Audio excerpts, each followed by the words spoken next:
ሰኢድ ይባላል ወንድማችን። በሳውዲ አረቢያ ነው የሚኖረው። ግመል ጠባቂ ነው። በረሃ ላይ ግመል በመጠበቅ ነው የሚተዳደረው እና ሚስት ነበረችው።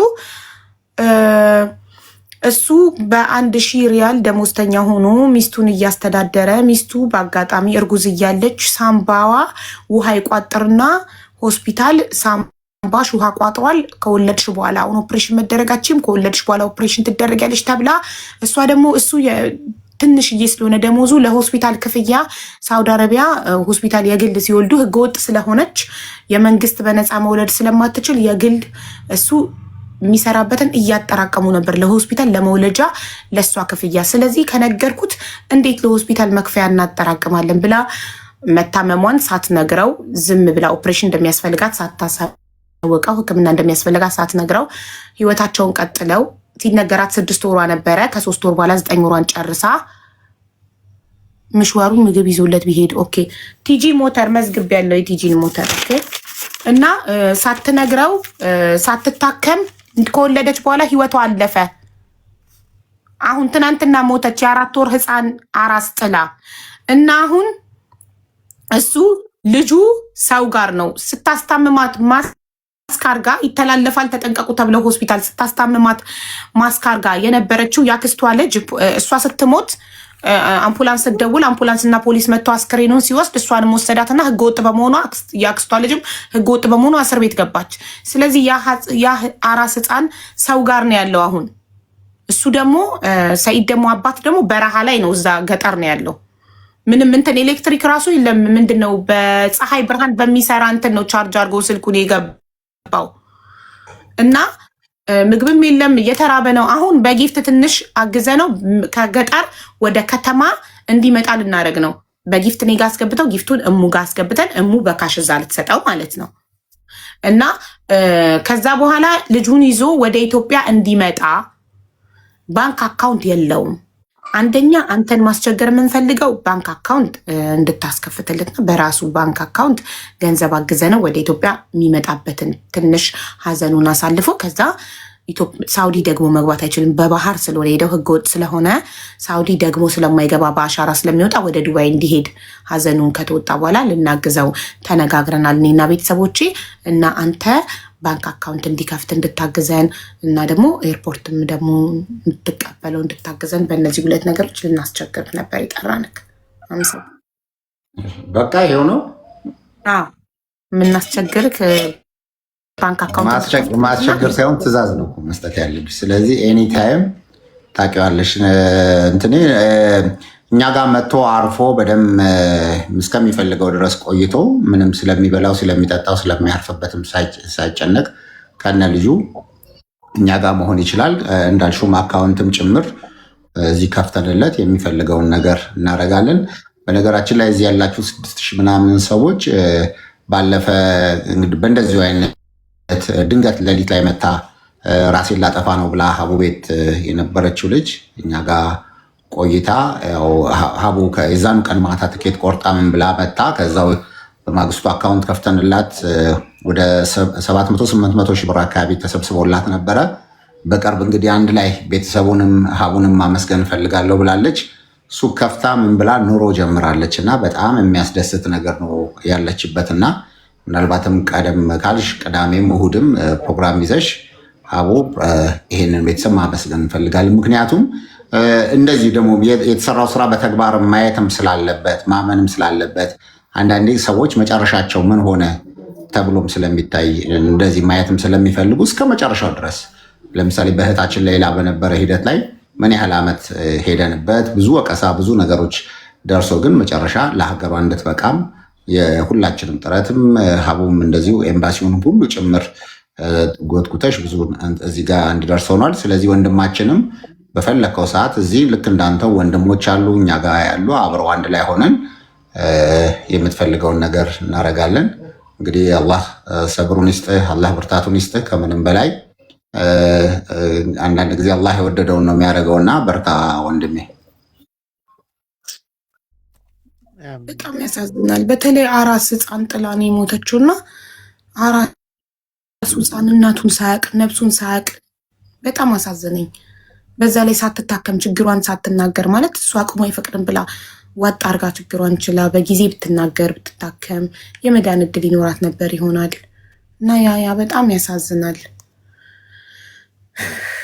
አይዞክ የምሽዋሩን ስልክ ልኬልሻለሁ እንድትደውይ። እረኛው ሶሪ ሰኢድ በቲክቶክ ስምክ ነው እየጠራሁት ያለሁት። ይሰማል ሰኢድ? ኔትወርክ ይዞታል መሰለኝ። ልጅ የያዘችው ልጅ ትምጣ። ደውዬለት ልምጣ ለፓኪስታን። እሺ ይኸው ፕሮፋይሏን ልካለች። ይኸው ፕሮፋይሏን ልካልኛለች። ህፃኑን የያዘችው ልጅ ሞዴሬተሮች ዋትሳፕ ሞዴሬተር ግሩፕ ላይ የሰጠኋትን ኮድ እና ፕሮፋይሏን ልኬዋለሁ። ፕሊስ እንድታስገቧት።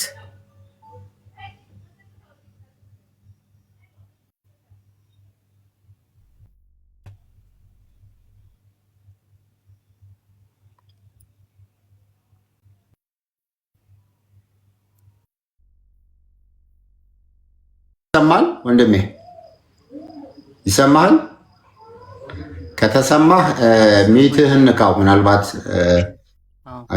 አብሽሮ አላህ ሰብር ይስጥህ። አላህ የጀነተል ፊርደውስ ይወፍቃት። እህታችንንም እንግዲህ አላህ የወደደውን ነው የሚያደርገው። ከዚህ በላይም ብዙ አላህ ፊትና ሲያመጣ የሚወደውን ሰው የራሱን ሰው ነው የሚፈትነው እና ለኸይር ነው ብለን መቀበል መቻል አለብን። እንደዚህ ድንገት ሳናስበው ሳናቀው እንዲህ አይነት ነገሮች ይመጣሉ። ስለዚህ የበለጠ ደግሞ አሁን ከዚህ በኋላ አንተ ለልጅህ ነው መኖርም መልፋትም መድከምም ማሰብም ያለብህ። አላህ የመረጠውን የፈጠረውን ሰው ወስዷልና በዚህ አድርግ፣ አብሽር። ሁልጊዜ አላህ እንዲህ አይነት ነገሮች ፊትና ሲያመጣብን ለምን ብለን እንደነግጣለን? ለምን ብለን እናረጋለን?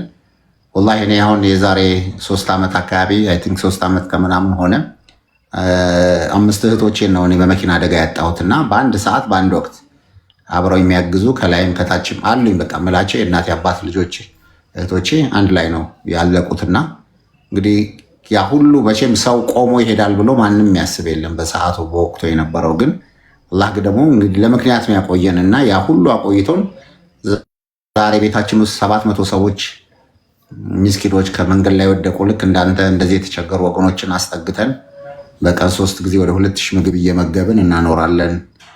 ስራ እናስይዛለን። ራሳቸውን እንዲቋቋሙ እናደርጋለን እና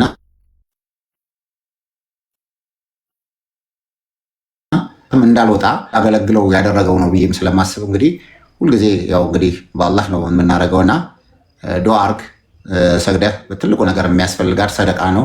እንደመጣህም ሰደቃ ኢንሻአላህ እኛ ምንም ነገር ባይኖርህም እንደ ሁል ጊዜው እዚሁ ሰደቃ አድርገን ምስኪኖችን እናበላለን። እዚሁ ፋቲሃ እናስቀራላታለን። አብሽሩ።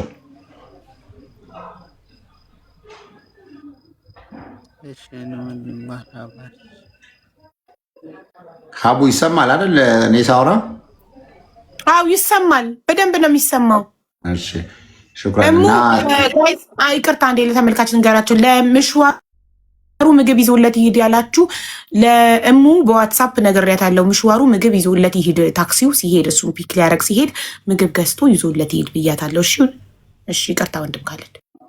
እሺ እና አብሽሮ ወንድማችን። እና ትልቁ ነገር ከምንም በላይ ዱዓ ነው የሚያስፈልገው፣ ለእሷም ሰደቃ ነው የሚያስፈልገው። ስለዚህ አላህ ከዚህ በኋላ እንግዲህ አንተ ወደ እሷ ትሄዳለህ እንጂ እሷ ወደ አንተ አትመጣም። ይሄን ነው ማሰብ ያለብህ። ከዚህ በኋላ ደግሞ አልሐምዱሊላህ ማለት ያለብህ ልጅ ተክታ ሄዳለች፣ ከነ ልጇ ብታልፍስ ብለህ አስብ። ዋየህ ማስተዛዘኛ እንዲሆን ደግሞ ለኸይር ደግሞ ልጅ ትቶልሃልና፣ ስለዚህ አላህ ደግሞ በዚህ ክሶሃል እና ይሄንን ነው እንግዲህ እንደ ወንድም ብለው አብሽር። እንግዲህ አላህ የበለጠ ደግሞ ከዚህ በላይ ጠንካራ ሆነ ለሌላ ወገኖችህ የበለጠ ደግሞ የምትተርፍ አላህ ያድርግህ ነው ምለው። አብሽሩ።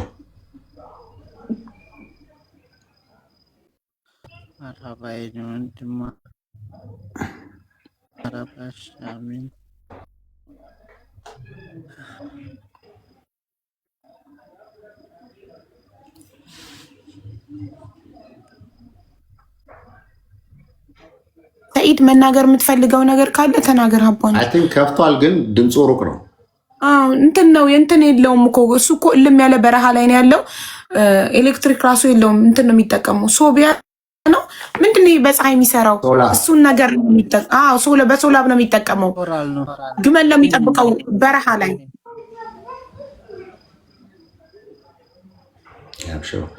አሰሪዎቹ የሉም አጠገቡ።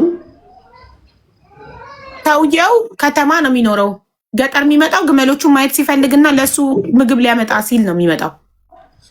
ቂጣ ኩብዝ ማለት ነው። ቂጣ ሳሞን አለኝ ቅድም ይበላውታል። ይሄ ዳቦ እሱን ምናምን ነው የሚያመጣለት ሰውየው።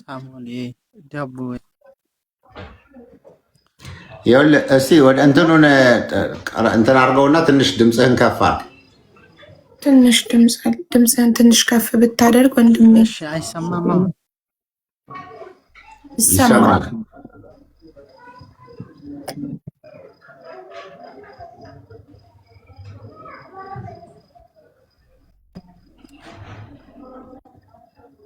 እሱ ጋር ጊፍት ማውጣት አይችልም። እኔ ጋር ስጡለትና እኔ ወደ እሙ አስገባ